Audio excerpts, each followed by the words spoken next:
Hey everyone. Hi. Hello. Welcome to another episode of Alison Rosen is your new best friend. I am extremely excited to bring in my guest, but first I must chat with producer and bad boy of podcasting, Tony Thaxton, to see what's new in his life, fill him in on what's going on in my life. Hello, Tony. How's it going? It's going all right. You know, just another week. I know. That's about all I got. Nothing too thrilling, but you know, we're getting. The weeks are zipping by. They really are. Like, this feels like this year started and we're almost to July. And how about that?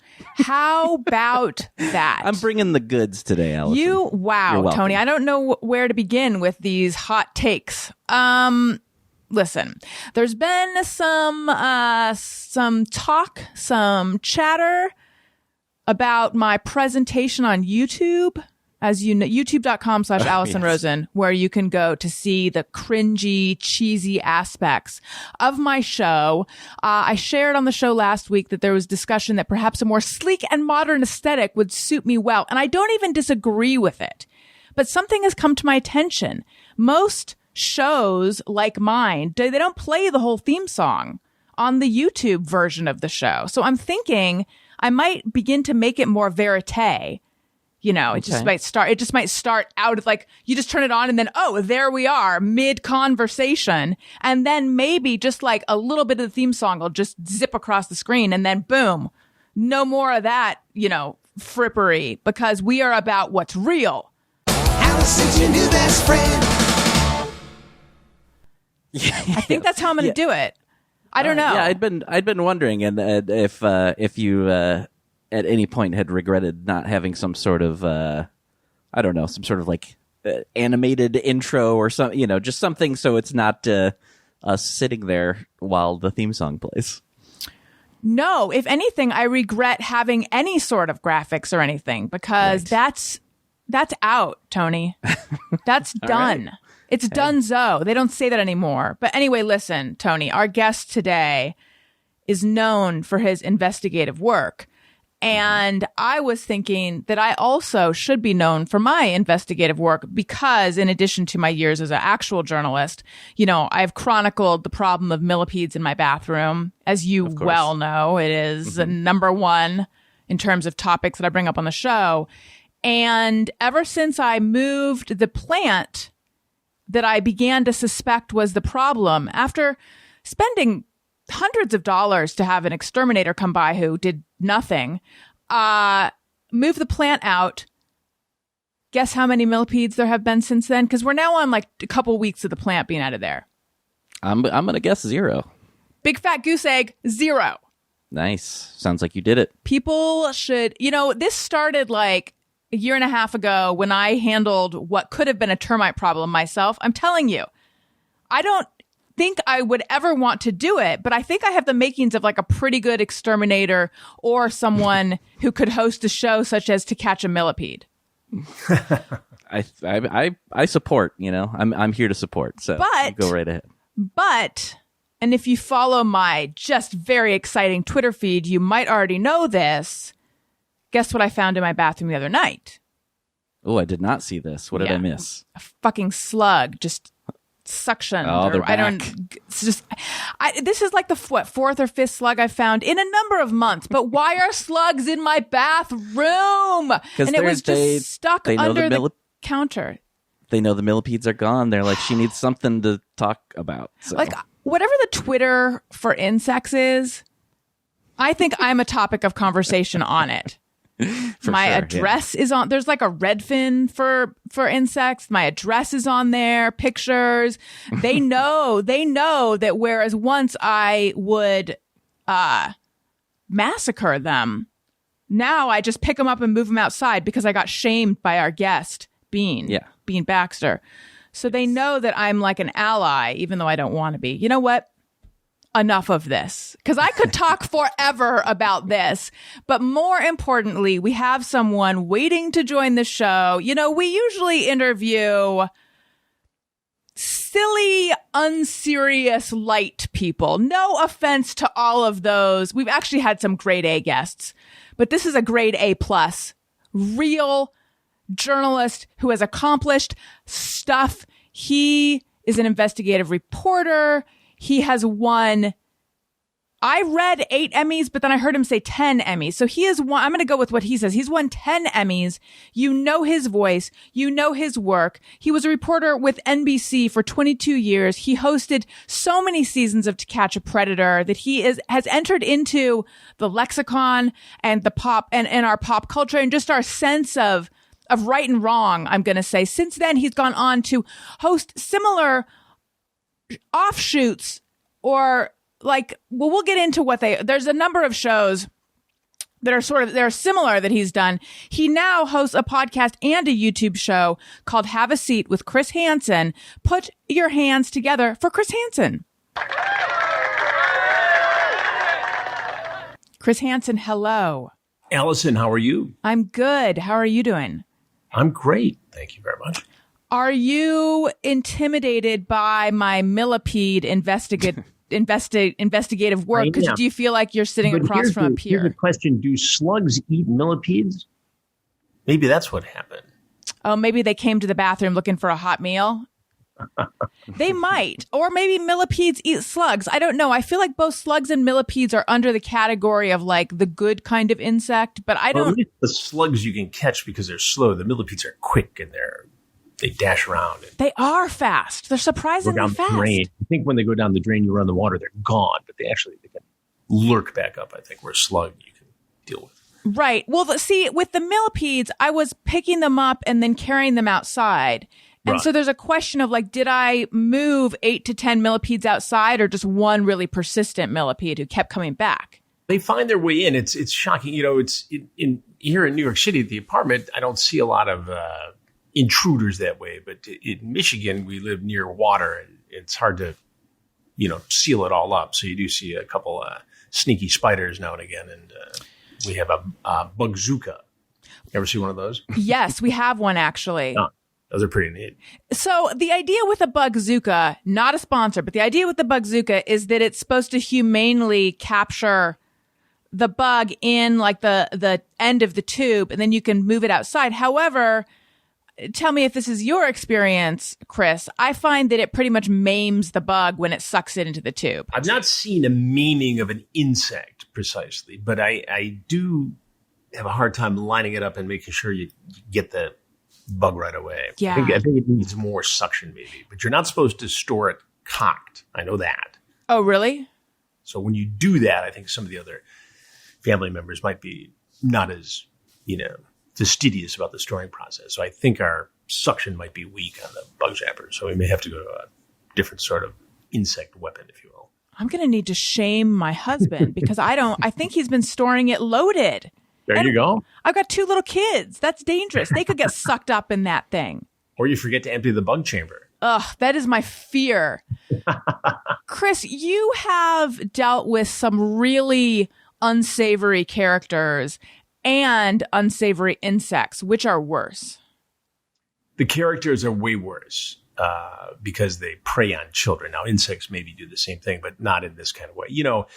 When we started the Predator franchise, Alison, 17 years ago, I had no idea, 1, the extent of the issue, the problem, 2, whether or not we'd catch anybody, and 3, that it would go on this long and still be an issue. Mm-hmm. I mean, we've been out recently in the past couple of months with more investigations, and guys continue to show up. And I honestly thought in the beginning we'd do it once or twice, and everybody said, oh, this is bad. We can't do this anymore. We'll get caught. Well, police do it.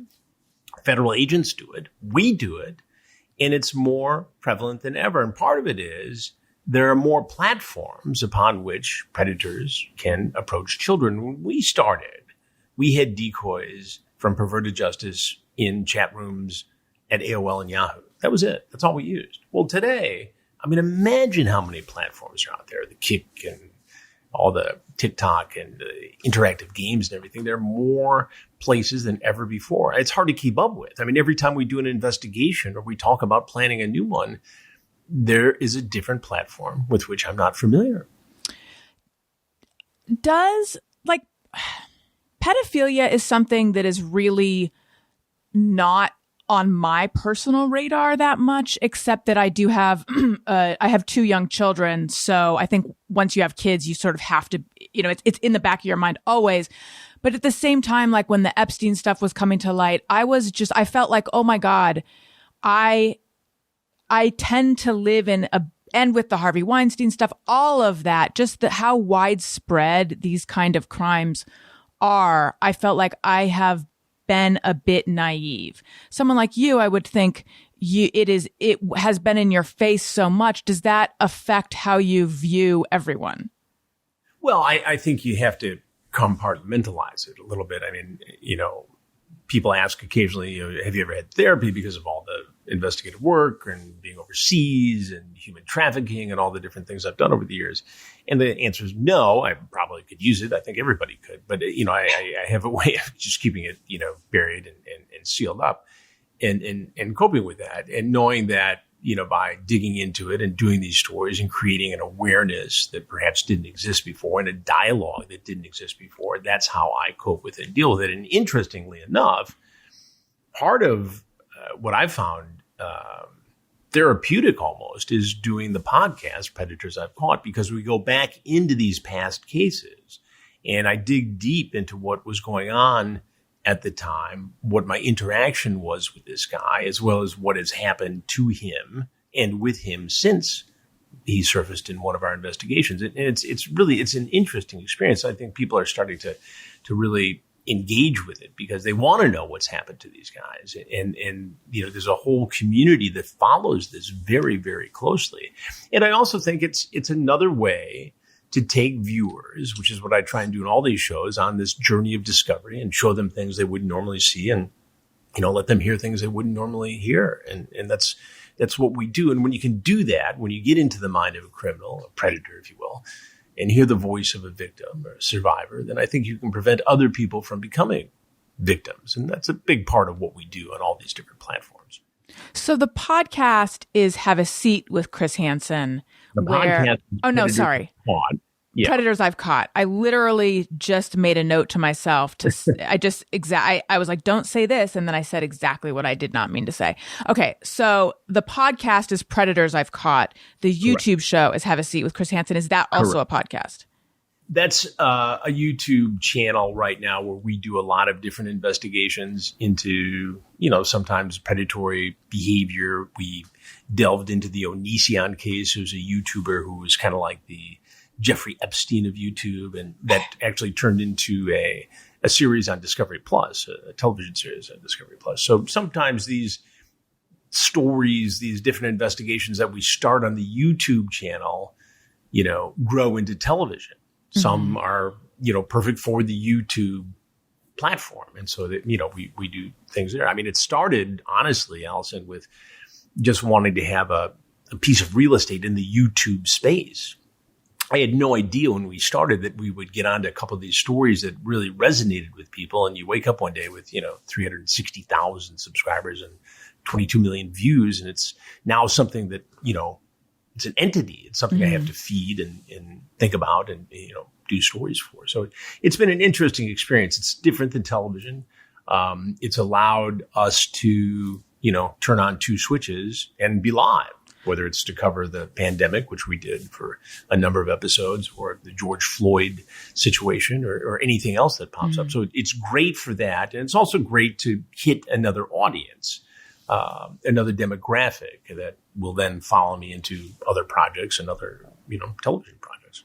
Yeah, it's interesting. I watched so I had not heard of Onision, but now I'm a little more familiar. I watched some of your interview with the Canadian pop star Shiloh, who performs as Lyle Doll. She has another Lil Doll. Yeah. My attempts at being young and hip and Canadian are not working. She performs as Lil Doll. I mean, such a well-spoken, captivating. She's so talented, both in the music field. I mean, she's got an amazing talent. I mean, you're talking about somebody who, when she was younger, had Justin Bieber open for her. That's how popular she was in Canada at the time. And then, her career got sidetracked largely because of Gregory James Jackson, a.k.a. Onision. And you look at these videos and what he did to her in this disturbing What level of abuse, and he's done this to other women. And we interview a number of them on the YouTube channel, and we again talk to them in the Discovery Plus series, Onision in Real Life. In fact, one of the victims, Sarah, is in the 4th episode that just recently came out a few weeks ago on Discovery Plus, and it's amazing to me that YouTube allowed him to get away with this for so long. What was he doing? It started out with goofy videos. He did a video that made Tosh Pointo. Right, the banana song, right? The banana song, right? And so that got traction. And he was one of the first guys in the YouTube space. And those early guys were provided with toolkits and ways to monetize and make money. And YouTube is making money. So they got in early. And they did very well. They made millions and millions of dollars. But along the way, the mission, for them at least, got twisted. And there was abuse and questions about inappropriate contact with underage fans. And young survivors started to come forward. And, you go to try to talk to YouTube on this, and they don't want to address it. I mean, they'll put the CEO, Susan Wojcicki, out to talk about, the happiness of YouTube. But when it comes down to sitting down with me or a serious journalist, very rarely do they do that. And they wouldn't in this case. And it wasn't until we actually, in part 3 of the series on Discovery Plus, took the YouTube, cartoon, the terms of service, good touch, bad touch type thing, and transposed it with what Onision was doing on his channel, that it became so obvious, so blatant, so atrocious, so vile, that finally the next day or a few days afterwards, YouTube demonetized him, which is, you might as well pull the plug on somebody like that who, relies on that as a revenue. Right.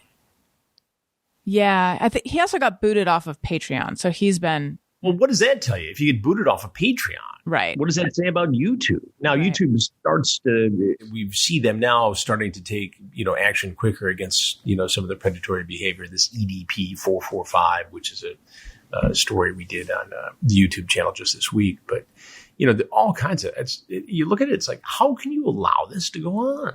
I mean, listen, nobody will fight for the First Amendment harder than I will. I've been doing this 40 years, but there are certain things that are just abusive, bullying and predatory. That's my question. What was Onision doing to these girls? And his spouse is involved in it too, right? Kai, yeah. It's different levels of responsibility with different young women. Some of it was just luring them online at an early age and having them send pictures back and forth, either between the spouse, Kai, or between Onision, and questions of whether or not that's the transmission of child pornography or inappropriate conversations. And he chooses vulnerable targets, right?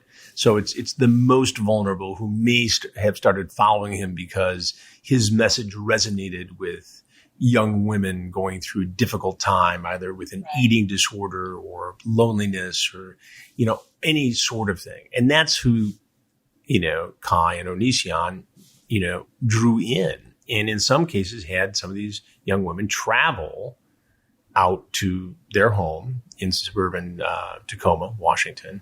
In one case, even convinced a girl who was 15, 16 at the time, to convince her mother to sign guardianship rights to Greg Jackson and to Kai.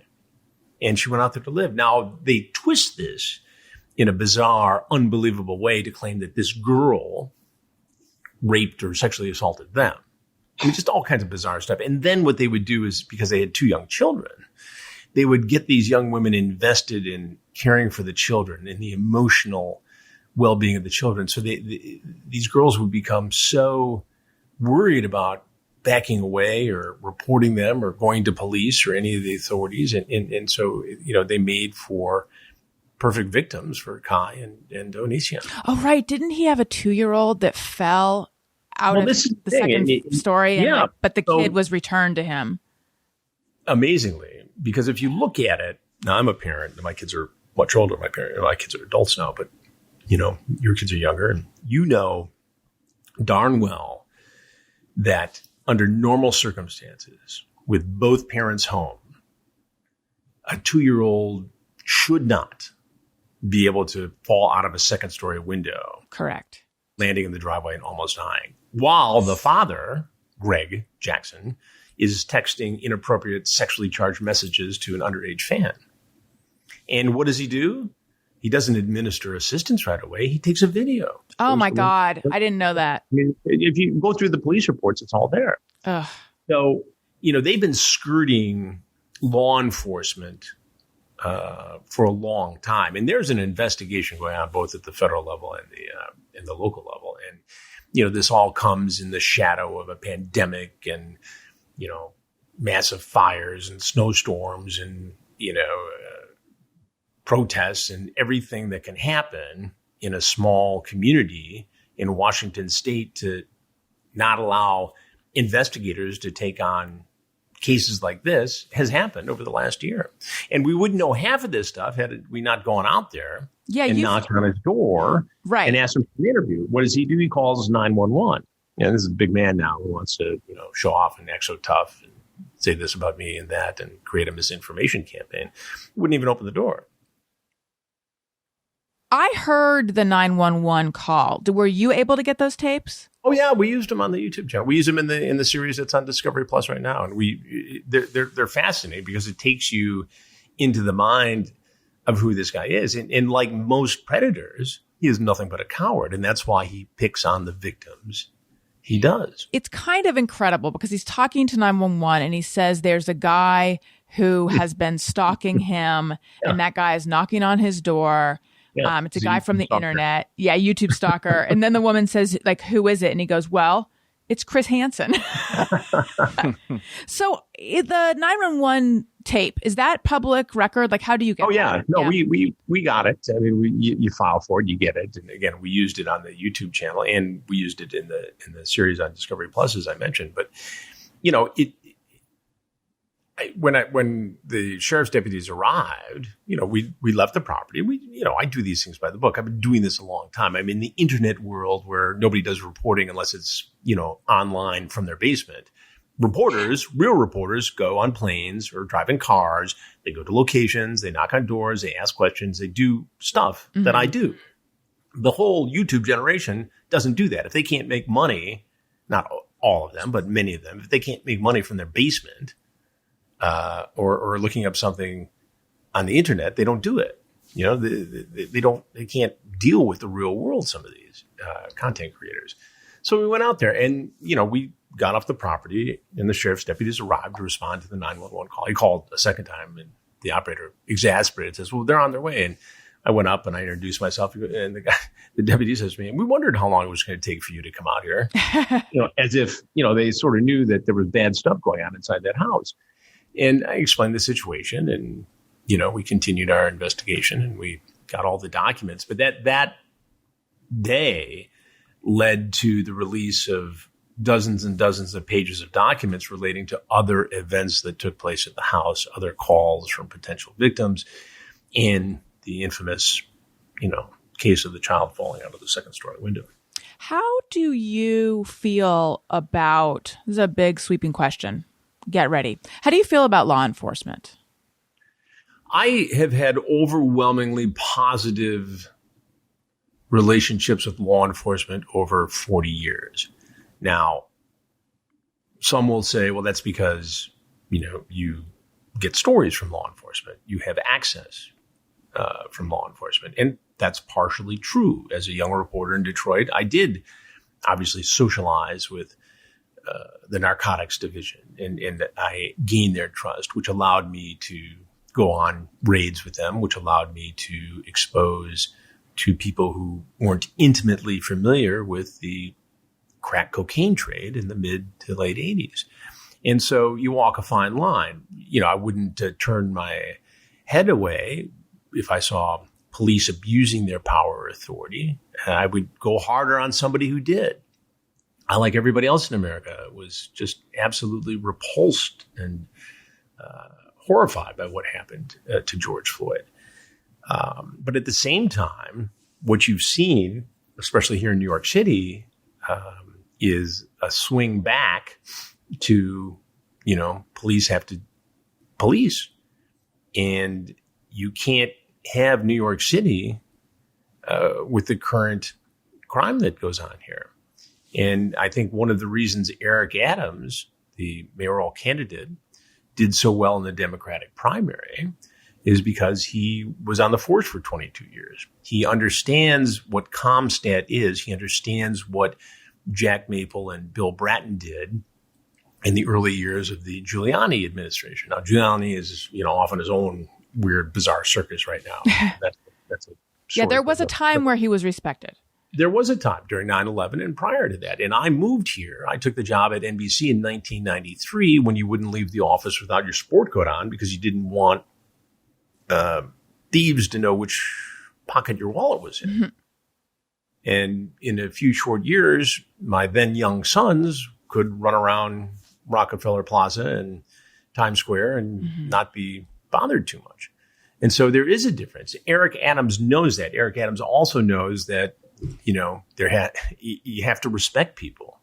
You have to have police who are smart. There has to be diversity in the 36,000 officers who patrol the 8 million people who live here. And it's a monster.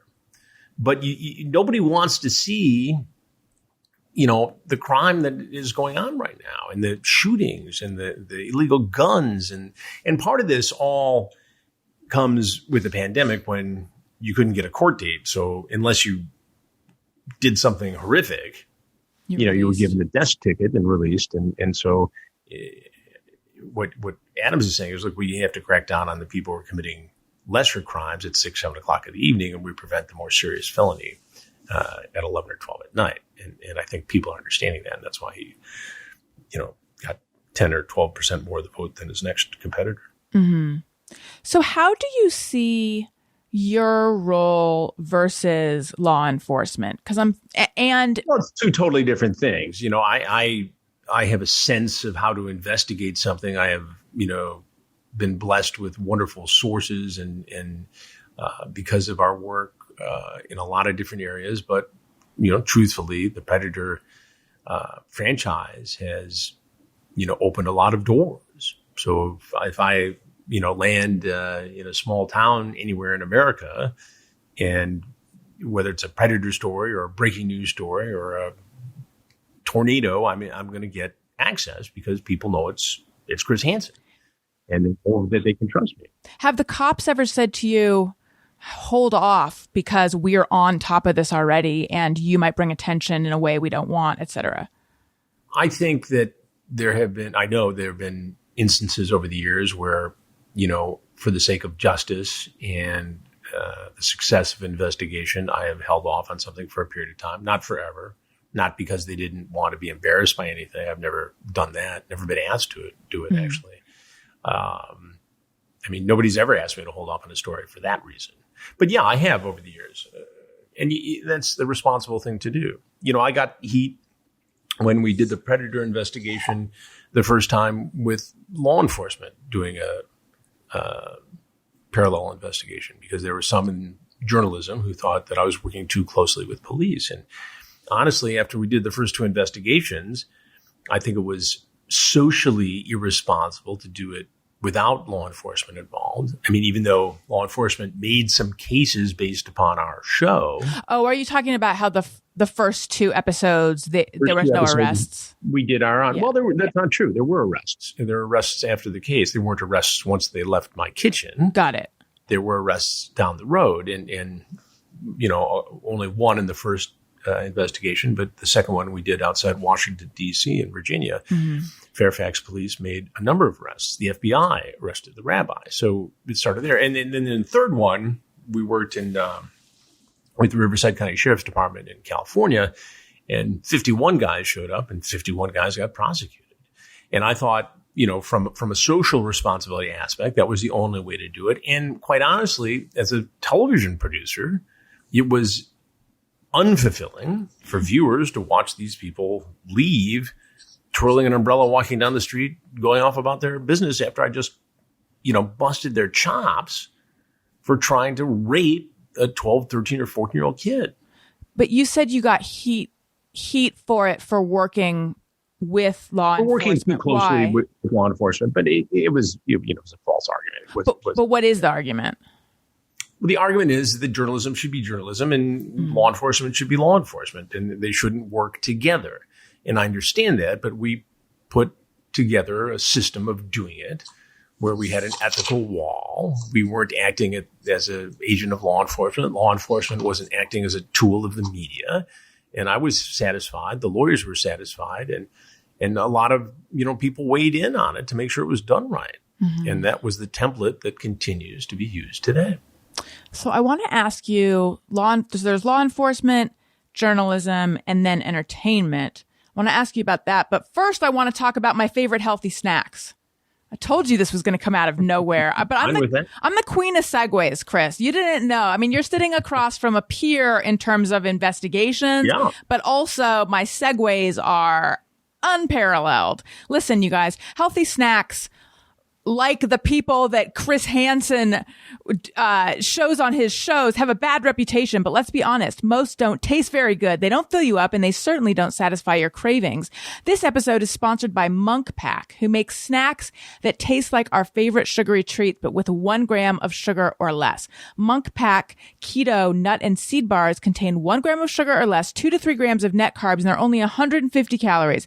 They're great for anyone following a keto lifestyle and the perfect snack for anyone who is trying to eat better or cut back on sugar and carbs without sacrificing taste. Okay, so we had only 2 bars left. I ate 1 last night. I ate 1 the night before. And then I got on the computer and I just ordered more because I can't live without them. I ordered the nut and seed bars in white chocolate macadamia nut but there were so many other choices. There was a variety pack, but it didn't have that variety in them. And then I ordered the variety pack of the granola bars because those are so good too. They're all so good. And in the words of my husband Daniel, who's on a recent episode, oftentimes snacks that are this low in sugar and good for a keto lifestyle are quote unquote gnarly. These are actually delicious. They're a perfect quick snack to satisfy your sweet tooth without guilt. Try it for yourself and you'll see. And we have a special deal just for you guys. Get 20% off your first purchase of any Monk Pack product by visiting monkpack.com and entering our code BESTFRIEND at checkout. And Monk Pack is so confident in their product, it's backed with a 100% satisfaction guarantee. So if you don't like it for any reason, they'll exchange the product or refund your money, whichever you prefer. To get started, just go to monkpack.com. That's Monkpack, MUNKPACK.com, and select any product. Then enter code BESTFRIEND at checkout to save 20% off your purchase. Monk Pack, delicious, nutritious food you can count on. We thank them for sponsoring the podcast. Okay, Chris Hansen, I'm back to grilling you. So yeah, the question of like, how do you see entertainment fitting into all of this? And I will make a more specific question. The crime that the people on To Catch a Predator committed is soliciting sex with a minor, right? So by the time they show up on the show, they have actually already committed the crime? In most states, yeah. The crime is the solicitation online, sometimes depending on what they bring with them and what is on their phones and other,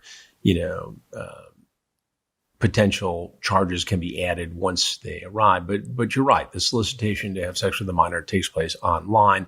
What we do is, the confrontation. It takes us inside their mind, if you will. It helps us to understand why they came here. And yes, some of the interviews are very entertaining for I think good reasons, because people want to know. Now, there have been some,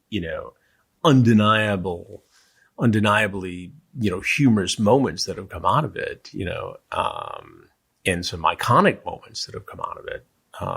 But that's just part of what I try to do with the interview. I mean, anybody can jump out of the back room or the bushes and create 10 seconds of dramatic video. What I try to do is engage with the person, whether it's a predator story or anything else, and get them to tell me the story, to break them down into saying, okay, this is why I'm here and this is what's going on, and to be truthful. And it's a long and twisty road to get there sometimes, but along the way, there's no doubt that it has created some entertaining television. And so it is this mixture of powerful taking people inside the crime, the skillful or my attempt at being skillful in the interrogation, and just these characters. I mean, some of them have become, they have followings on their own. I mean, That's weird. It's stunning, really. Do you find, has it been illuminating to try to get into their mind? And also, is it pretty samey? Oh, it's very unseemly. It's disturbing. Some of the things that these guys have told me over the years, the cleanest, best pleasure would be to, have sexual relations with somebody who's underage. The people I kept talking to on the internet got younger and I got older. The details of what they say they want to do to this child. And again, the whole excuse that, well, it was a decoy, it really wasn't, a 12 or 13 or 14-year-old, that's BS, because people do, law enforcement does undercover stings all the time. As long as you knew or thought that this was a child, it's a crime. And I always say to people ask, don't you ever feel sorry for some of these guys? I said, yeah, for a minute. And then I realized what could happen if we weren't there and a 12 or 13 or 14-year-old girl was there. And that would be something that would alter that child's life forever. Just like transmitting pornographic pictures to a child or transmitting pictures of a child in a pornographic situation. Those are life-altering incidents that can harm a child forever. I saw an interview with you where, so there was like a famous episode or I don't know if it aired. It was a famous situation where one of the predators committed suicide. Mm-hmm. And you said that you sleep well at night.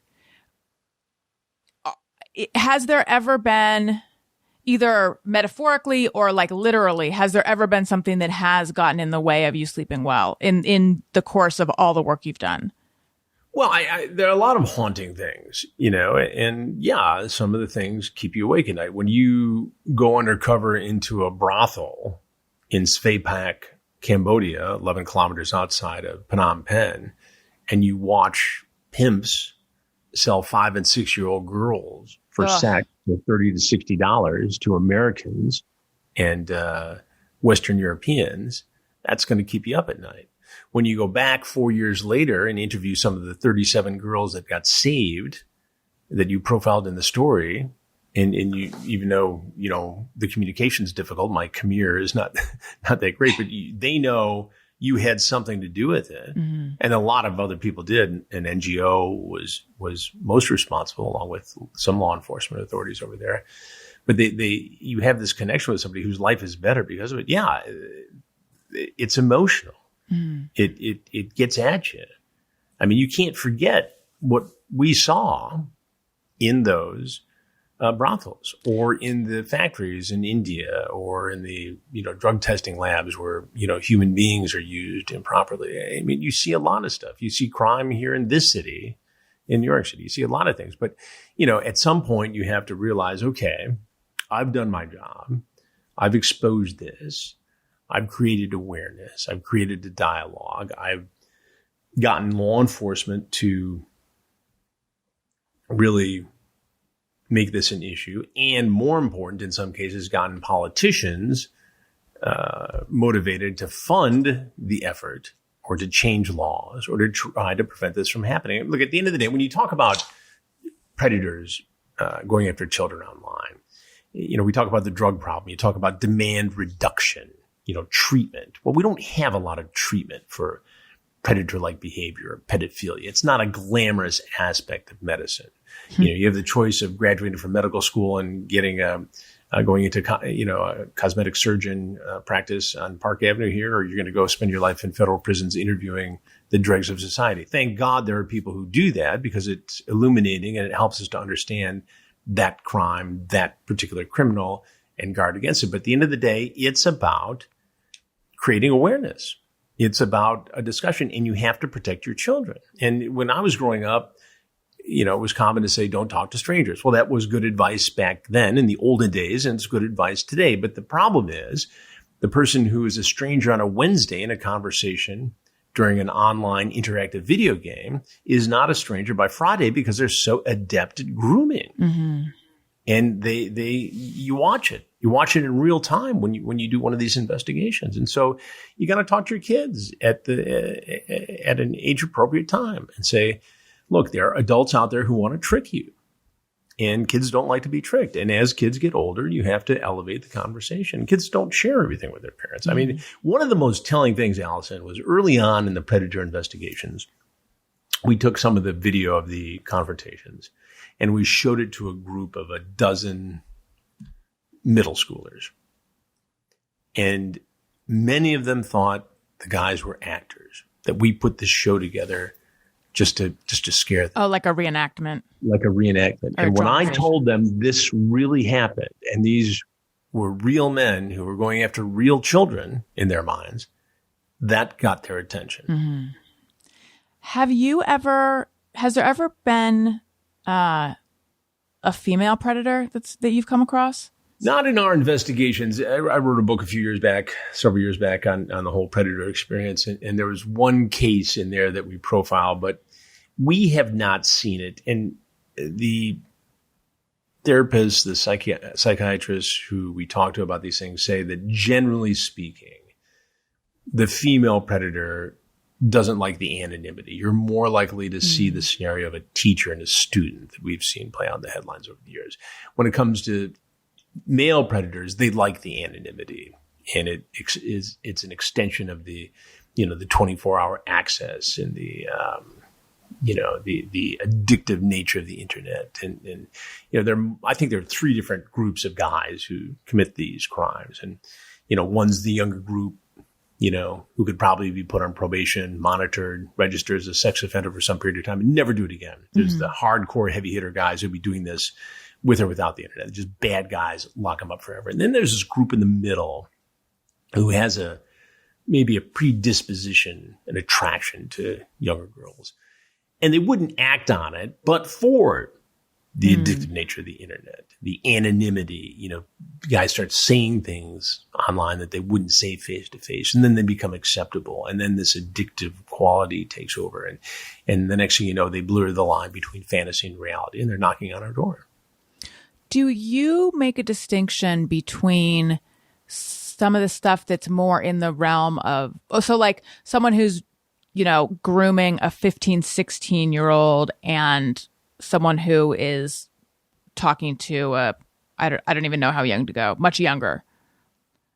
Well, typically in our investigations, we have decoys who pose as 12, 13, and 14-year-old girls. 15 and 16, depending on where you are, and the age of the actual predator could be illegal as well. So we try to make the cases so clear-cut, for the purposes of showing, what evil is out there. Right. I mean, right. Would I do a story on a 17-year-old who is already dating a 15 or 16-year-old in high school? No. Would I do a story on a 19-year-old who is trying to have a sexual liaison with a 12-year-old? Yes. People say, well, he's only 19. I said, well, what's the difference between a 19-year-old and a 29-year-old in terms of the danger to that child? Right. There is no danger. Now, this guy may deserve a second chance because he's younger, if the court finds that, or if the probation officers one day figure that out. But the danger is the same from a 19-year-old to it's not a Romeo and Juliet issue at that point, I don't think. Right. For some reason, I want to say, what do you think of a 19 and a 16-year-old? But I don't know why I'm trying to drill down into it. I guess because there's something arbitrary. I think if there's a pre-existing relationship between two high schoolers who are 2 years apart, then I don't think it's my business, unless there's some harm coming to one of the parties. But if it's a stranger who's an adult male who's going after a minor female, that's illegal. And that falls into the category of being a predator, and depending on the age and everything else, perhaps a pedophile as well. Right.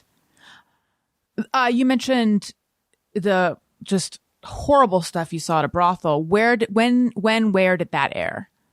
We aired that on Dateline. I think the first episode, the first hour, was in 2004, and then we went back about 4 years later. So I think it was 08 or 09 when we went back and did a follow-up on it. So what draws you, or is there something you think that draws you to this dark content? Well, I think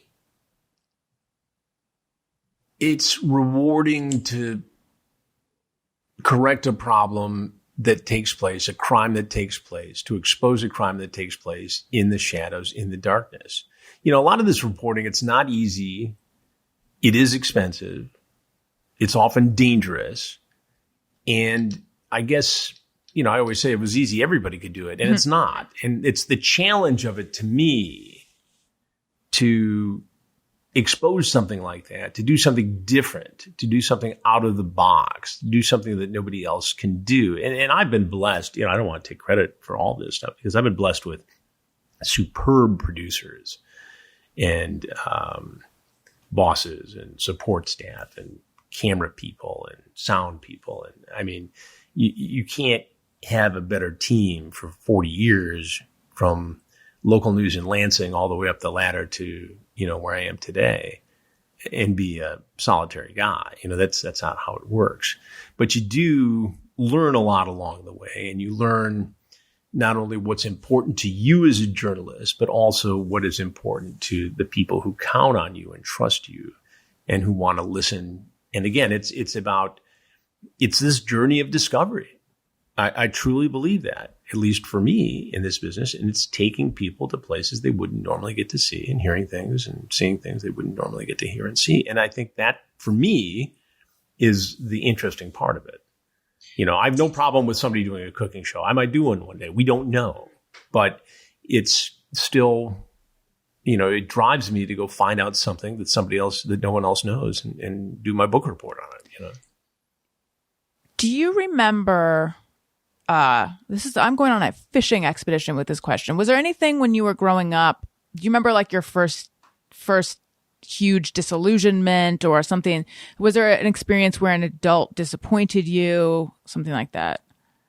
Not really. I mean, I got into the business. I became interested in the business at a very young age because I lived in suburban Detroit, not far away from where Jimmy Hoffa had his last lunch alive.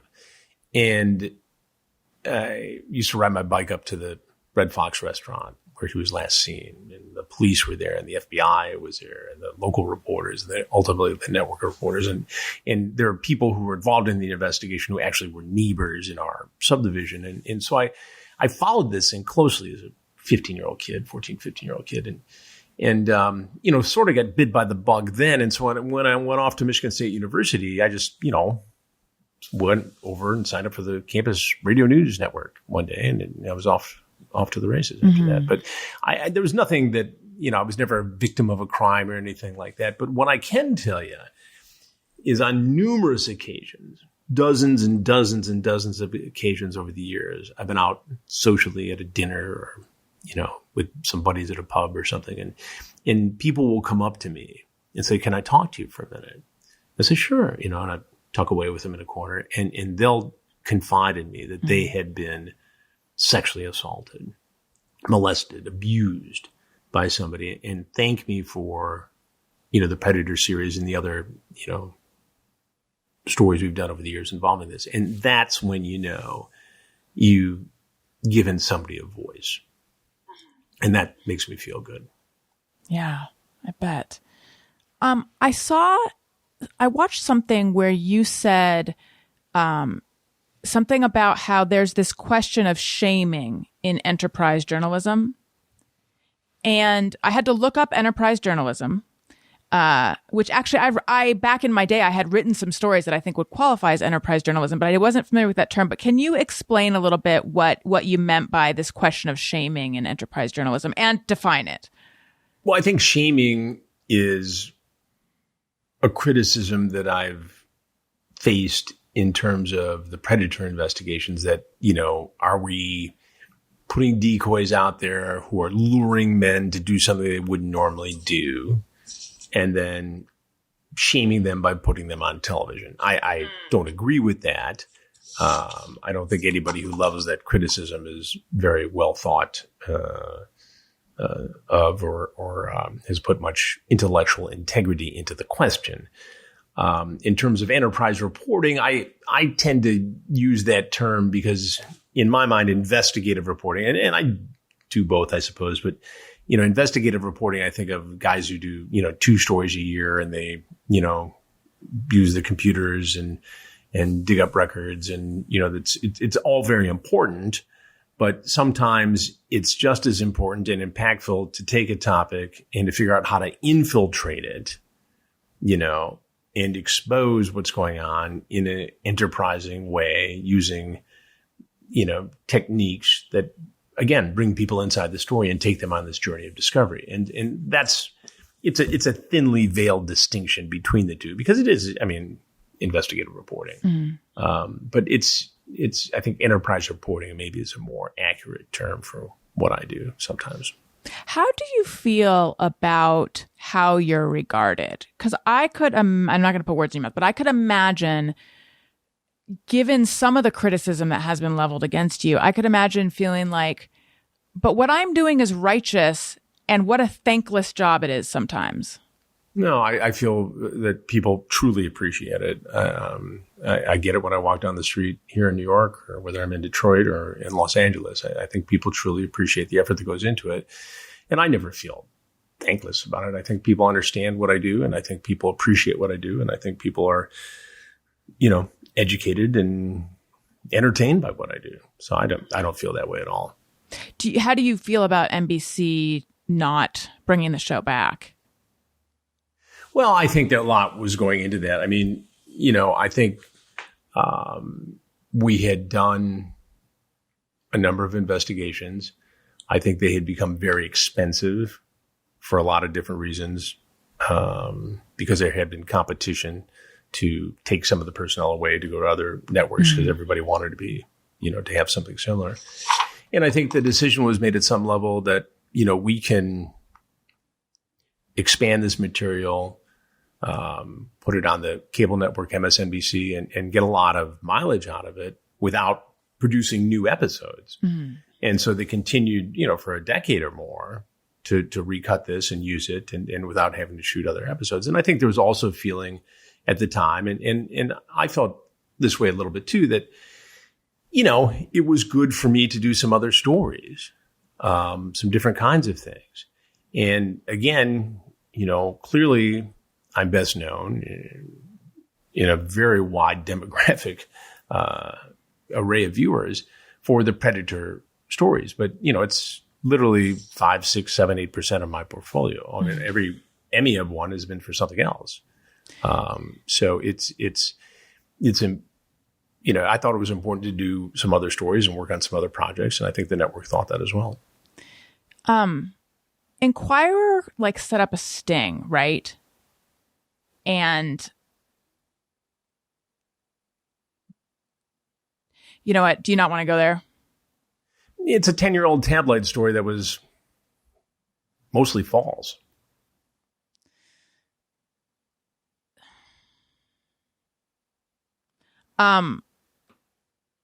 They printed some pictures of you with a romance with someone who was of age.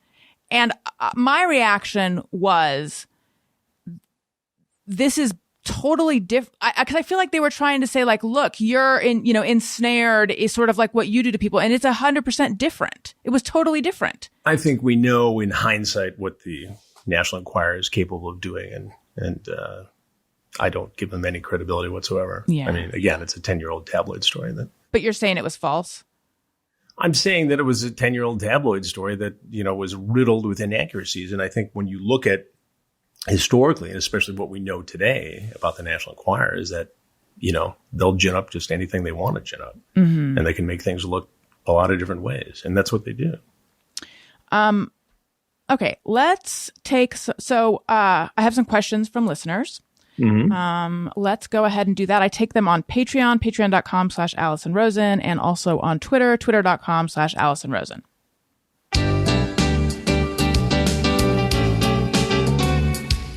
When we ask, they send them in. They're wondering how you have been. So thanks so much for answering these questions from our fans. Okay. Layla C. Rollins Cohen wants to know, Catch a Predator was one of my favorite shows of all time. I want to know how he managed to keep calm when reading chat transcripts to these monsters.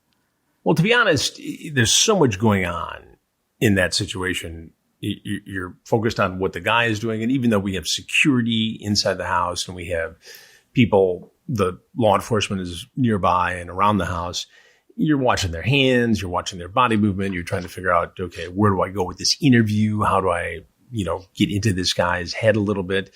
And sometimes the chat logs are a way of getting them to open up. And sometimes it's just so egregious and shows intent. It's almost unbelievable to even say that stuff and know that it might be on television. It's like, oh my God. And because when we use those transcripts, I mean, we want to let people know what these guys are all about, right?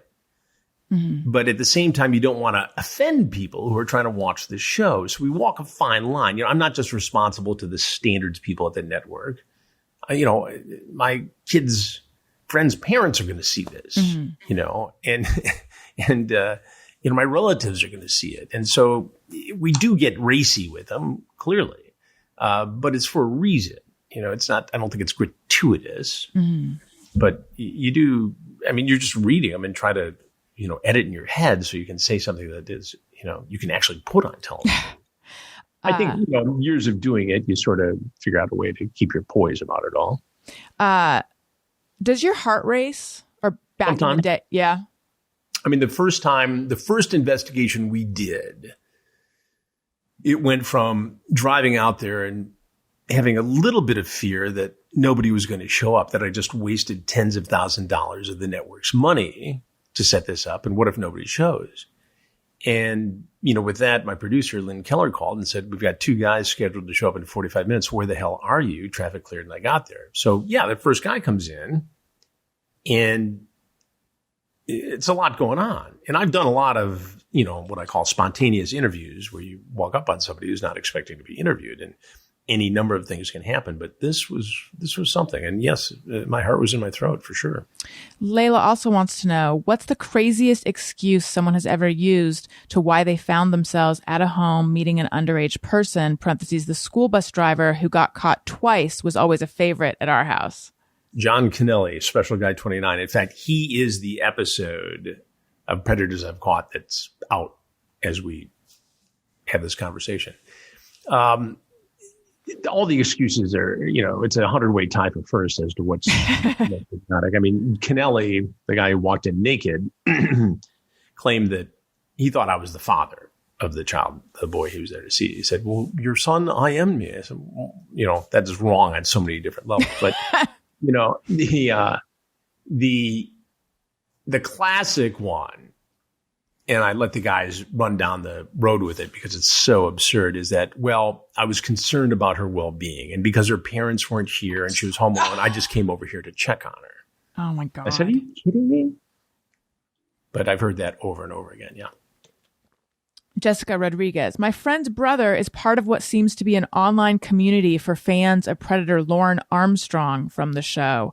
That's not the one you mentioned earlier, is it? No, this is another one. We haven't done a podcast on Lauren yet. We will. Lauren surfaced in our investigation in Kentucky, near Bowling Green.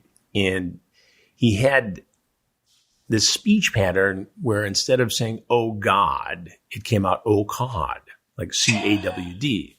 It's from the Northeast. And I remember him coming in his chat log was literally like a phone book. I mean, he went on, he was very prolific and this and that. And so we had this long conversation and his speech pattern was such that it got a lot of attention. And there's a group called the Church of Cod who follows the post-predator arrest antics of Lauren. And he's been in and out of prison after violating probation. And I think he's been in more time for probation violation than actually committing the predatory act. He'd driven 4 or 5 hours to meet this girl. And I have reached out to him a couple times. And every time I have to do an interview, he's either been in back in prison or he hasn't gotten back to me. And then I got a voicemail just within the last 2 weeks from somebody claiming that they're Lauren. Why don't you call me back? I said, why don't you leave a number? Yeah. And I will call you back because I think it'd be an interesting show to have him on. But yeah, there's a whole community of people who follow Lauren Armstrong. Are these former predators or current, whatever the terminology is, how do they feel usually about being re-interviewed by you? I really haven't done many re-interviews, if any. I can't think of any that I've done. I've offered some people the opportunity. I will continue to do so. I think now that some time has passed on these earlier investigations, I'm hoping, because I think it would be interesting, that some of these guys will talk. Mm-hmm. I've interviewed family members of some. We had the daughter of a predator who surfaced in Riverside, California, come on, and it was a very compelling interview, talking about the collateral damage, which I think is something we don't report on enough. It's not just this guy getting busted and embarrassed and exposed. It's the family who, in most cases, had no idea that their dad or their husband or their boyfriend or fiance was involved in this sort of activity. How do they have no idea? Well, these guys come from all walks of life. I mean, we've seen doctors on the cutting edge of curing cancer. We've seen, guys from law enforcement. We've seen teachers. We've seen people from all walks of life. And the reality, Alison, is that most of these guys, now there's some creepy looking guys that walked in, but most of these guys don't stand out of a crowd. They could be standing next to you at the grocery store on a Saturday morning. I mean, they look like regular guys. You don't know who's doing this activity. And that's the frightening part about it. Yeah. Okay. Another question. Don Ambrosio says, has he lost some faith in humanity given he's seen some of the worst aspects of it? Does he think pedophiles can be rehabilitated? Well, I think when you talk about a pedophile, there's a very specific psychiatric definition, right? And when you talk about a predator, it's slightly different. It's a larger catch-all phrase for this horrifying activity. Pedophile being someone who... Pedophile is somebody who specifically targets prepubescent children. Okay. Basically. Oh, and you chose people right on that border. The actors were portraying borderline. Right. We did what was illegal versus what is a psychiatric designation. Interesting. So it's not necessarily, it's illegal to be a pedophile, but it's not, it's based upon the age versus the physical description, which is what the psychiatric definition is. It's all bad. It's all illegal. And it all should be punished. Mm-hmm. And in some cases, treated. Is there a way to treat it? I think for a certain segment of that population, yes. But we don't know which ones. And that's the frustrating thing. In this country, we want easy solutions. Lock them up. Yeah. Give them a drug or get them into therapy. And the truth is, it's a combination of things for some guys. And for some guys, nothing will fix them. If it's a young guy who is on a borderline expedition, who's socially inept, who's trying to coax a girl into a relationship, figuring she'll be old enough one day to make this legit, that guy can probably be helped. But the other two categories, I have doubts. Does it make me cynical of humanity? Every time I see the worst thing in the world, I see the best thing the next day. So it cancels each other out, I suppose. What to you is the best thing? Well, when you see people come together in tragedy, whether it's, what we're seeing down in Florida with this horrible situation with the condominium collapse, or you see what happens on 9/11, or in Oklahoma City, you see the best in people. You see the best in America. You see the bravery that exists in this country and the tenacity and the grit of getting through something. And there's nothing that gets us down. Ultimately, we move through it. We grieve, and then we harden our defenses and we go to the next level. And to me, that's inspiring. What do you make of the popularity of true crime now? Because I feel like back when you were doing Predator, it wasn't as huge an industry as it has become. Well, I think it's, again, I was just at CrimeCon in Austin, Texas a few weeks ago and presented on my own, and then with a law enforcement officer from the Midwest who, does these kinds of investigations. And I think, again, people like to be armchair detectives. They like to have a role, an active role in this. And the vast majority of Americans, of the world population, doesn't commit crime. So there's a curiosity, a genuine curiosity as to what makes somebody do this, what makes somebody think they can get away with it, and explain this to me and take me inside this investigation, this case. And I think when you do those things, people are fascinated by it. I don't think it's a genre that's going away. I mean, I think people, look, their entire networks. I had a lot of what's on Discovery Plus is crime investigative stuff. The whole story, the other series that's out there now, and Peter Nygaard, the fashion mogul who was accused of sexually assaulting, thousands of women over 50 years. People want to know how you get away with that, not because they want to do it. They want to know, they want people held accountable. Mm-hmm. And finally, between the reporting we did and other entities in the United States and Canada and a law enforcement investigation, he is being held accountable after 50 years of just outrageous, horrifying, criminal, predatory behavior on a lot of different levels. So to go back to something you were saying just a moment ago about the difference between a pedophile and a predator, and the decision to have the people from Perverted Justice posing as 12, 13, 14, was there ever a discussion of them posing as someone younger? I don't remember an actual discussion of anybody posing younger than 11 or 12. I think, we may have had a situation where the decoy might have been a little bit younger, but generally speaking, that's the area where the criminals choose their victims. And so if you're going to set up a sting operation. Oh, right. Is what you're saying, a pedophile is not going to be trying to find their very prepubescent victim. A child too young wouldn't be in a chat room. Got it. So it wouldn't be, now there are predators, pedophiles, child pornography manufacturers who do horrifying things to very young children. I mean, the crimes exist, but it's not something that you would necessarily find in a sting where you would have an active decoy, because obviously that target, that victim, would be too young to have this interaction. So you wouldn't be able to do it that way. Now, you could, and law enforcement has done this a lot in terms of child pornography investigations.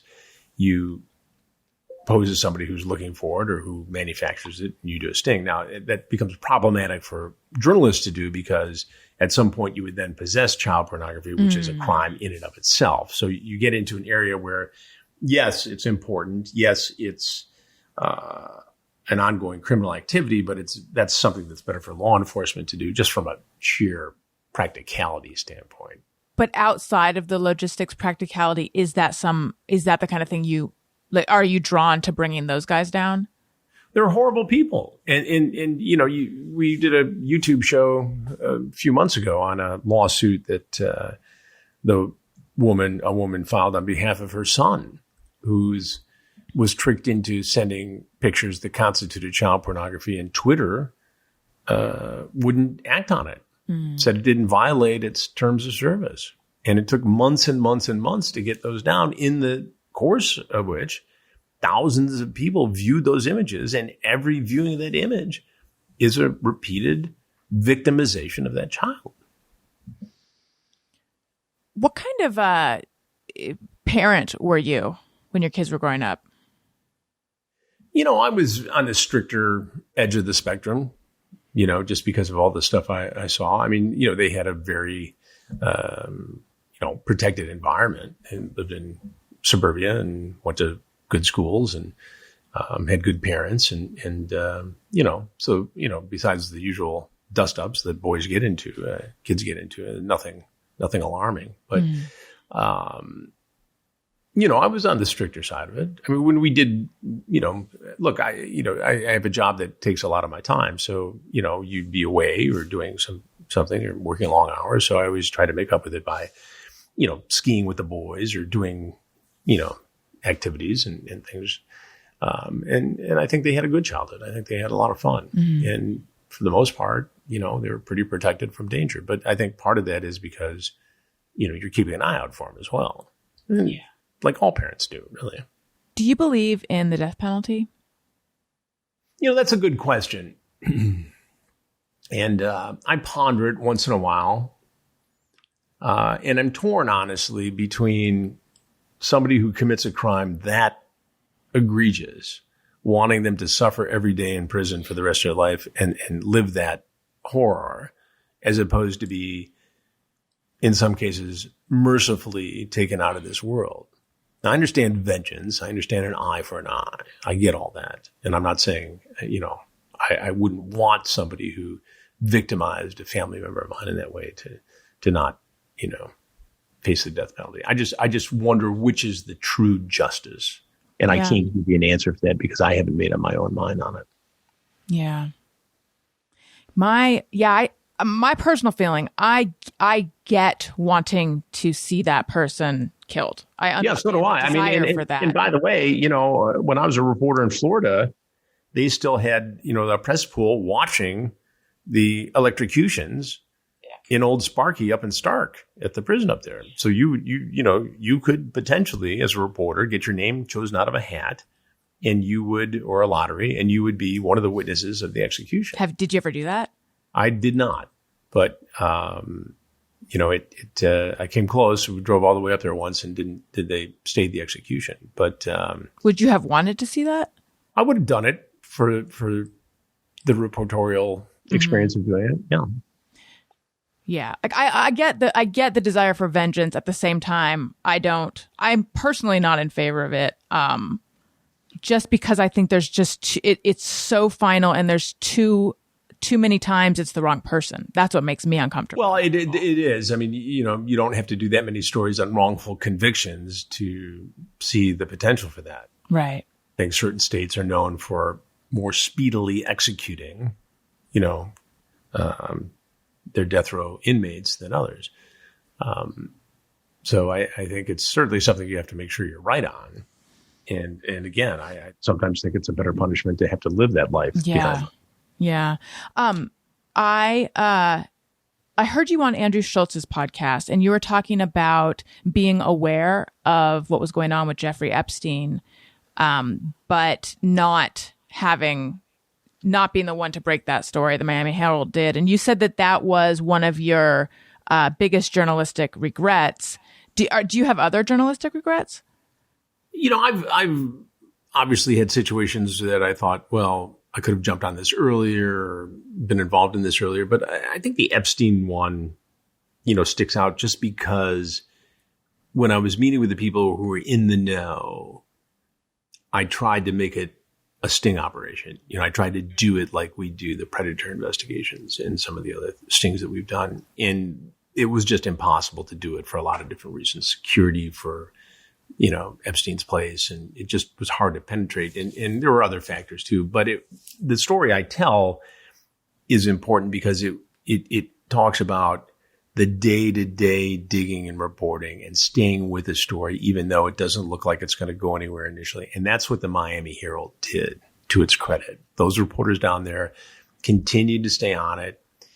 They continued to, talk to the survivors, the victims, and gain their confidence and get them to tell the stories. And incrementally, that grew into a big base of evidence and encouraged them to come forward. And the U.S. attorney at the time, when Epstein was indicted and arrested, even said, without the Miami Herald, we may not have had this prosecution. So, it's an example of how you can't always, nothing's easy at that level.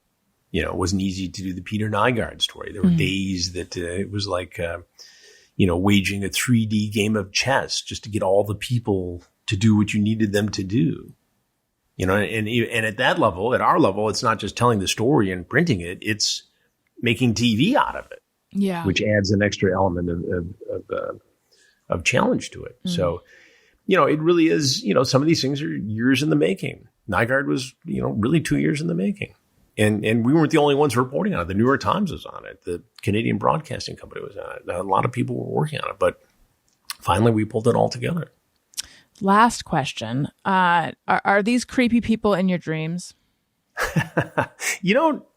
Surprisingly not. When I'm done with it, I mean, I do revisit it all the time for journalistic reasons and in speeches and telling stories and all of that. But I don't relive any of the predator situations in my dreams. I just don't, that I can recall. What do you dream about? All kinds of good stuff. I'm not telling. Nothing that fancy. I love it. Your real life is filled with like all sorts of dramatic stuff. So therefore your dreams should just be like the most mundane. Oh, exactly. Chris Hansen, it was so nice talking to you. Thank you for coming on the show. Thanks for having me on. I appreciate it. Thanks for your time, and good luck with everything you got going on. And I appreciate it. Thank you. Listen, everyone, if you like what you're hearing, please leave us a review, 5 stars. It helps people find the show. Make sure you are subscribed or following wherever you listen to Alison Rosen is your new best friend. Again, I'm on Patreon, patreon.com/Alison Rosen. Weekly bonus episodes, Zoom parties. There's a level where you can text me and I'll text you back. So much access. You'll beg me to leave you alone. And lots of other super fun stuff. So, and I forgot to mention, if you subscribe for a year, you get 2 months free. So that's 12 months for the price of 10. You can't afford not to. I'm also on Cameo, and shop my selection of stuff on Amazon. So amazon.com/shop/Alison Rosen, amazon.com/shop/Alison Rosen. I've got all these different lists, and you can like shop my podcasting equipment, makeup, beauty stuff, home stuff. I've got stuff for kids, candles, etc. Amazon.com/shop/Alison Rosen. All right, Chris Hansen, tell everyone where they can find you, what they should look out for, etc. 2 series, Onision in Real Life and Unseemly, the Peter Nygaard investigation on Discovery Plus right now. Working on some other shows as well. A new Predator series that we'll be able to announce in not too many weeks, I think. We're on YouTube at Have a Seat with Chris Hansen. And we are podcasting Predators I've Caught with Chris Hansen on Apple, Spotify, and every other podcast platform. At Chris Hansen on Twitter, official Chris Hansen on Instagram. Wonderful. Tony, what about you? I am just at Tony Thaxton on Twitter and Instagram, and my podcast, Bizarre Albums, every Tuesday. Perfect. Listeners, thank you so much for listening. I love you. You matter. Goodbye.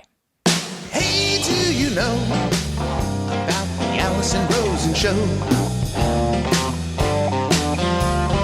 We had a good time, but now we gotta go.